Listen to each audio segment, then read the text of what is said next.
Welcome to the Folktale Project. This is Dan Scholz. Today we have the end of Puss in Boots Part 2. And so far, the young Puss has gone and, has convinced a king that a poor merchant's son is the Duke of Carabas, and has, while the king was out on a ride with his daughter, the most beautiful princess in the world, arranged for the two to meet. But this meeting is one under duress, as he has convinced the king that the Duke of Carabas has been robbed, and is presently naked and drowning in a river. And that is where we will pick up the story of the Master Cat, or Puss in Boots. The cunning cat had hidden the clothes under a great stone. The king immediately commanded the officers of his wardrobe to run and fetch one of his best suits for the Lord Marquis of Carabas.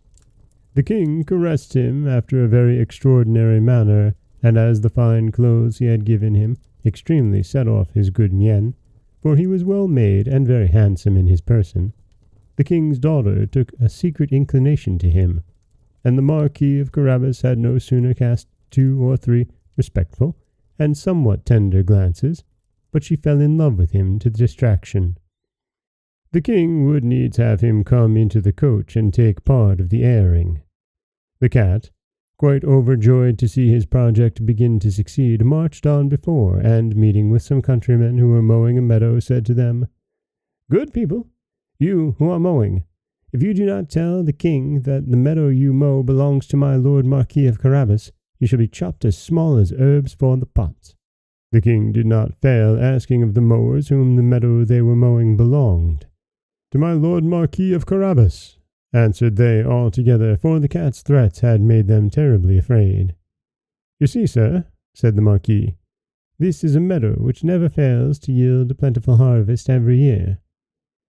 The cat, who went on still before, met with some reapers, and said to them, "Good people, you who are reaping, if you do not tell the king that all this corn belongs to the Marquis of Carabas, you shall be chopped as small as herbs for the pot."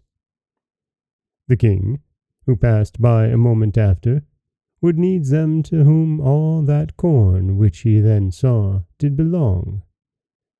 "To my Lord Marquis of Carabas," replied the reapers, and the king was very well pleased with it, as well as the Marquis, whom he congratulated thereupon.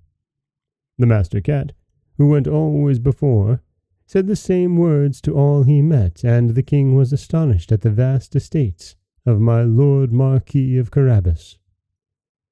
Monsieur Puss came at last to a stately castle, the master of which was an ogre, the richest had ever been known, for all the lands which the king had gone over belonged to this castle.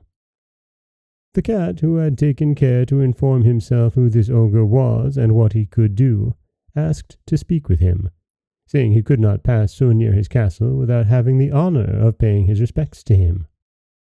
The ogre received him as civilly as an ogre could do, and made him sit down. "I have been assured," said the cat, "that you have the gift of being able to change yourself into all sorts of creatures you have a mind to. You can, for example, transform yourself into a lion or an elephant and the like." "That is true," answered the ogre very briskly, "and to convince you, you shall see me now become a lion." Puss was so sadly terrified at the sight of a lion so near him that he immediately got into the gutter, not without abundance of trouble and danger, because of his boots, which were of no use at all to him in walking upon the tiles. A little while after, when Puss saw that the ogre had resumed his natural form, he came down, and owned he had been very much frightened. "I have been moreover informed," said the cat, "but I know not how to believe it, that you have also the power to take on the shape of the smallest animals, for example, to change yourself into a rat or a mouse. But I must own I take this to be impossible." "Impossible!"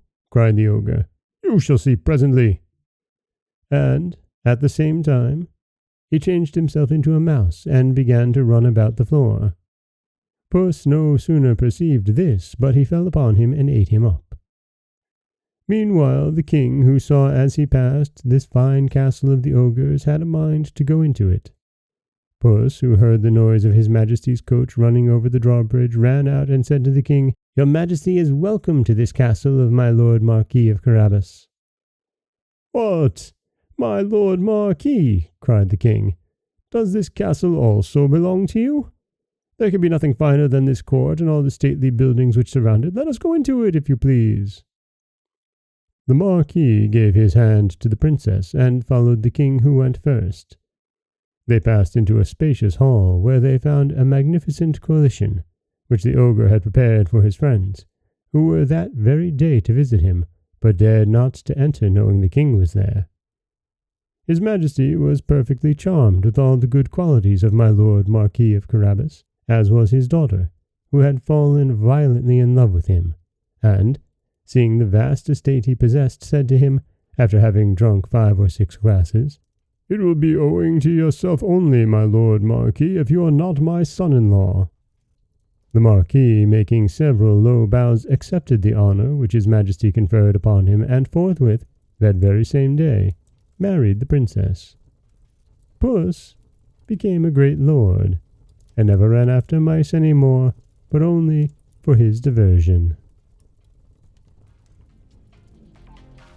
And that is the conclusion of the story of the Master Cat, or Puss in Boots. I've always loved the way that this story ends, with Puss overcoming the ogre who transforms himself in such a clever way. This is Dan Scholz for the Folktale Project. Don't forget that you can subscribe to the podcast on Apple Podcasts, Stitcher, Google Play, Overcast, anywhere you'd like to get your podcasts. You can follow us on Twitter at Folktale Project. You can find us on Auto Radio, TuneIn Radio, iHeartRadio, Spotify, anywhere you'd like to listen. And you can always head over to folktaleproject.com. You'll find a new story waiting for you every Monday, Wednesday, and Friday. As always, thank you so much for listening.